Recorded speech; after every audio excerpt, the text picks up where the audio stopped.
Numbskull News. And today, I'm going to give you a whole new realignment take. It's something that I heard while I was watching Heartland College Sports. They had Josh Pate on, and he gave his 2 cents. Now, I've heard some similar things in my comments and also on some other YouTube channels. So, it's worth diving into. I often kick Josh Pate in the huevos.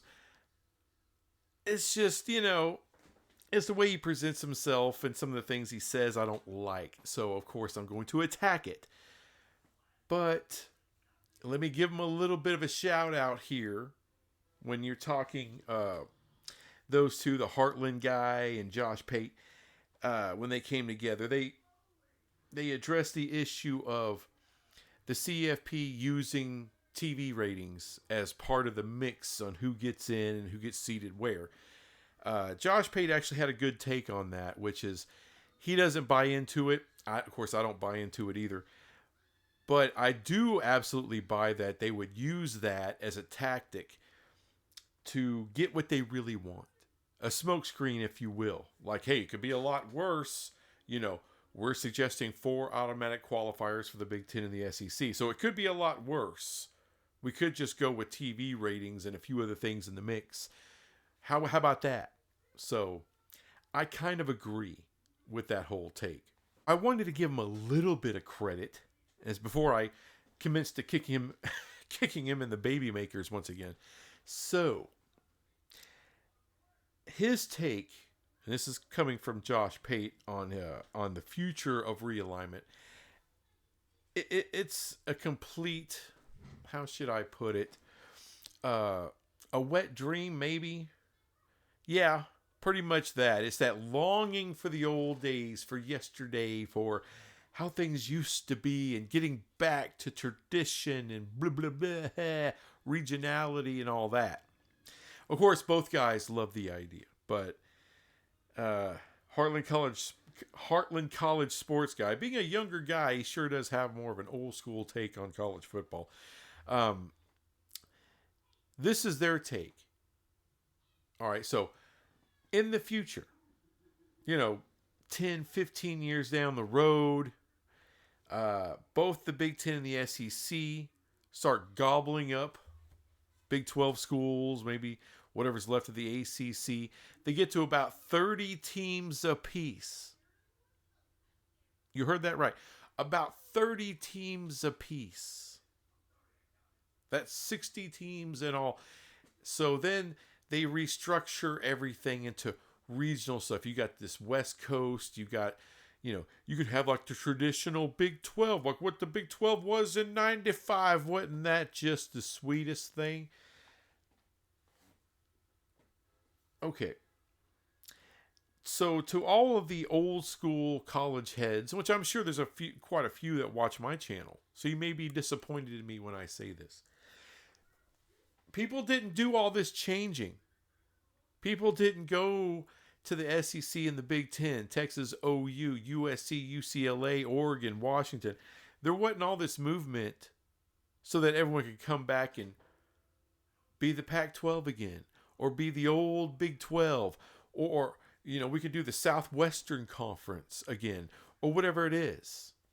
People just didn't do all this just to go back to the way it was. But now, through the guys, because like the Big Ten and the SEC are going to be like, the 2 divisions in the NFL, the NFC and the AFC. And then you'll have the regional. No, that ain't going to happen. And I've also heard, with the whole Utah talk that, hey, maybe down the road, the Big Ten will say, hey, this is just too much travel. Let's start putting in all these tier 2s so that way we can have ease of travel and have more regionality.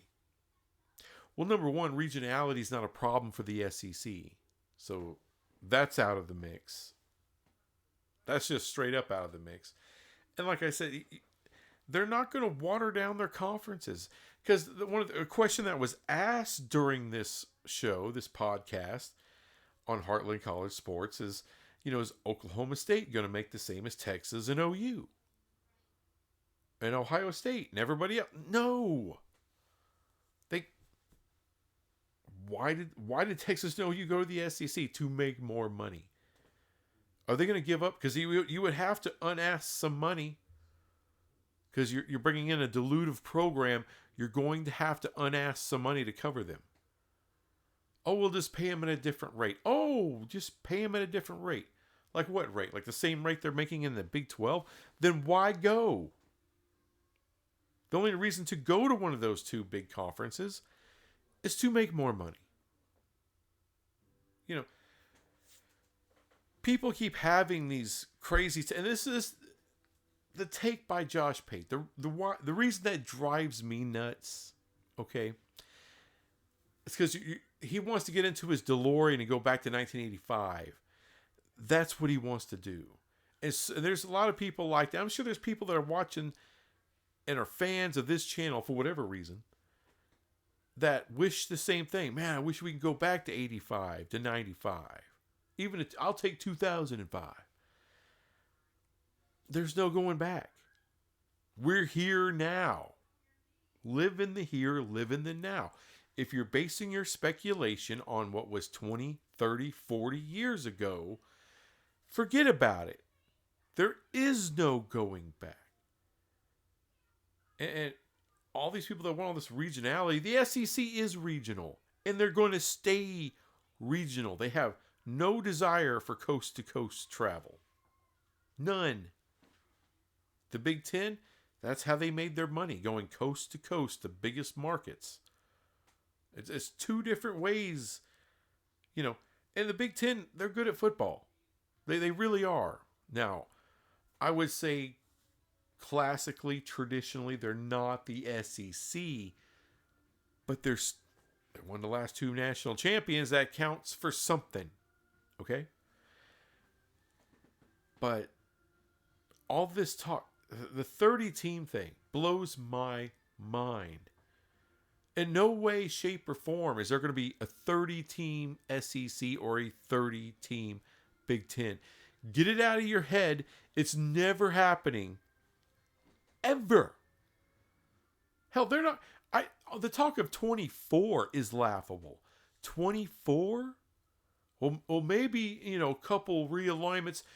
At some point, realignment stops, folks. This isn't a forever thing. I know we all get a lot of views talking about it. I enjoy it. I have been enjoying the hell of the last several years of realignment. It's been fun. It's been exciting. Going after each other, Pac-12, ACC, Big 12. It's been a hoot. But at some point, it kind of stops. You get to where you are. At some point, the Big Ten and the SEC get to their apex. And if you can just step back for a moment, unask all your biases, and just look at the business side of it, you would say, well, both conferences are damn near there at their absolute apex. They'll never be more valuable, or there's no more value to be put into it, other than they just have to keep riding the wave, keep winning, keep investing heavily into their sport. Some of you good people out there, you have subscribed. You've listened. That's very comforting to me. But there's still a few. Yeah, I'm talking to you. There's still a few of you out there that just refuse to hit the button. Do it. That little button down there. It's right there. You want to rub on it. So do it. Subscribe.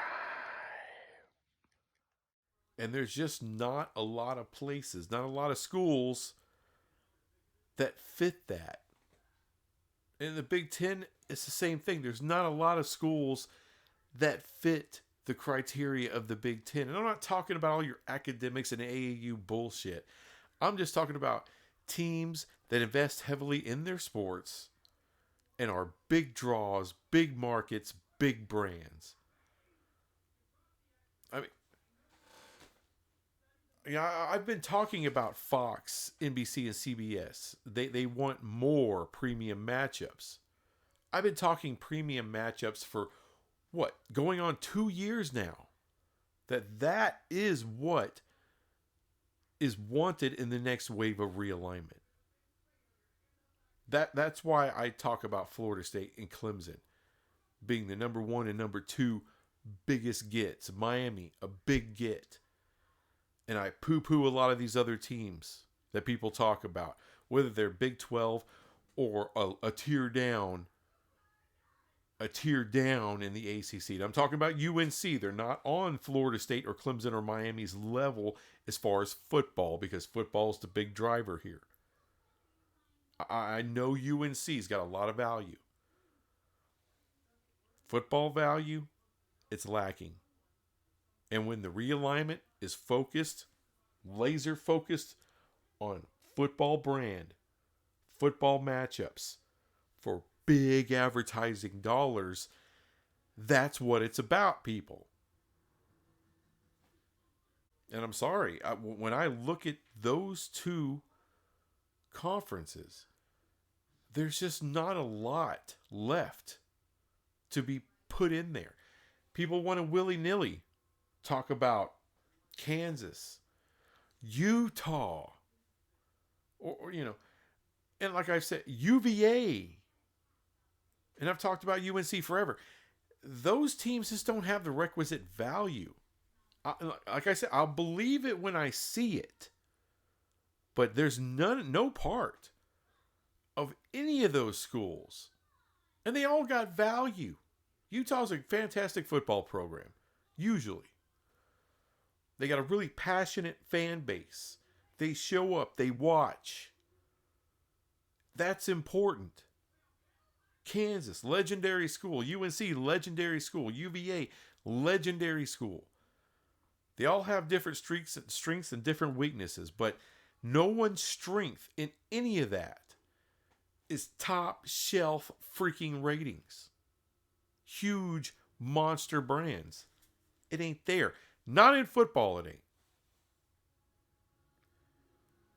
And I say all that because there's no way in hell either one of those two conferences are getting to 24. Why? Because there's not enough teams with the requisite value. And everyone constantly keeps saying, well, the Big Ten wants this. The SEC wants that. No one talks about what does ESPN want? What does Fox want? What does NBC and CBS want? What do the streamers want when they eventually get in here? Everybody wants eyeballs because the media companies can sell eyeballs. They can't sell your academics. They can sell your basketball to a certain extent, but it's about 20% of the value. 80% of the cash generated in college sports is football. So yes, it is by and large about football. And here's another thing that it drives me nuts. I've talked about it before. I'll talk about it again. So freaking many of these national talking heads, they can't stand it. They can't fathom a world where the Pac-12 is laid to waste. And then the ACC gets laid to waste. Two legendary conferences. Prestige out the ass. Gone. Destroyed. Minimized. G6, G7, whatever you want to call it. And the Big 12 gets elevated over them. Now they're the ones with the prestige. At least it won't be the same level of prestige. But how is the Big 12 allowed to survive and thrive when those two, awfully touted and lauded by the national press, they're the darlings of the national press, how do those two conferences get destroyed and the Big 12 is allowed to survive? How? Why? Some of it's luck. Some of it's great decision making by a very timely hire in your mark. But for whatever the reasons that the Big 12 is surviving and thriving and will continue in the future, it drives them nuts. They can't support any speculation, and any kind of speculation they write about, any thoughts, whatever, It always has to do with the Big 12 also being ripped apart when it's already been ripped apart and it got rebuilt with parity. You know, like I said, it's arrogance, it's elitism, and that's why I don't ever, and it's the biggest reason I don't want to see this Josh Pate thing, and I think it's stupid. There's so many parts of it that are ridiculous just from the business side of it.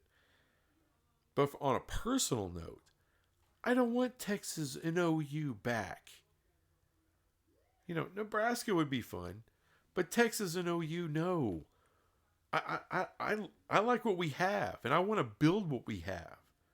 It's parity. No one has all these advantages over another school. There's not a ton. And even the guys at the bottom that just got here, Houston, Cincinnati, UCF, all of them were on the come up. These are also great fan bases, great schools. They were picked to come here because they all have a high ceiling. That's what I want to see. I've seen Texas and I've seen OU for years and years and years, and it just got old. It got stale. I got tired of seeing the shit. So yeah, let them go screw around with Ole Miss, with Alabama and Tennessee and Georgia and all them. Fine. LSU. Have fun getting your ass kicked. Fine. Now, the TCUs of the world, the Kansas States of the world, the Iowa States, the Texas Techs, the Baylors, we finally have a conference that we control. It ain't two teams at the top controlling the whole damn thing. No. We work together, we make money together, we make decisions together, and we play together. And it's fun, it's exciting, and no one knows.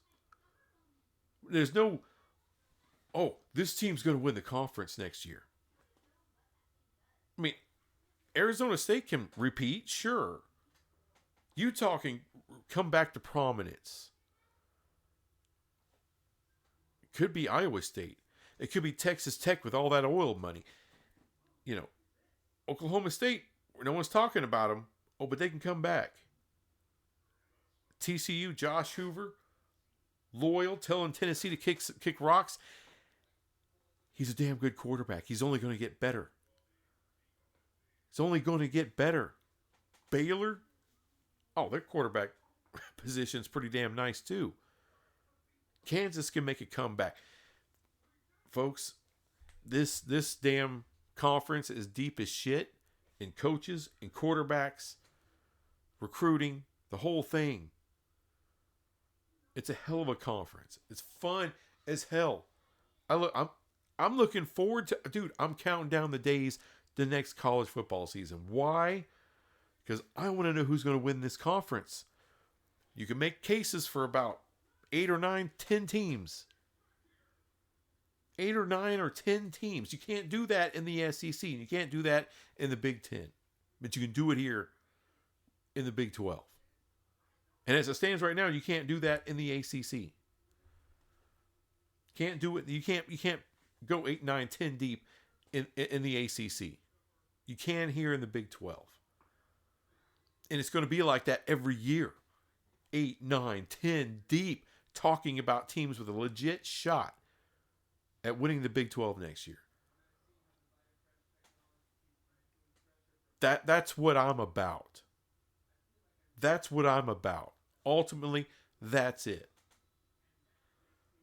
So this dumbass thought, if any time in the future the SEC balloons up to, some ginormous number of teams that the Big Ten does, they're not paying attention. Now, if some kind of Project Rudy Super League kind of thing kicks off, that's a whole nother story. That's a whole different thing. But as far as just how this stuff's been going and all the tea leaves that are out there to read, none of them say SEC Big Ten 24, 26, 30 teams. That's ridiculous and stupid. Anyway, Thanks for watching this crap, and I'll be back with some more crap later. Bye.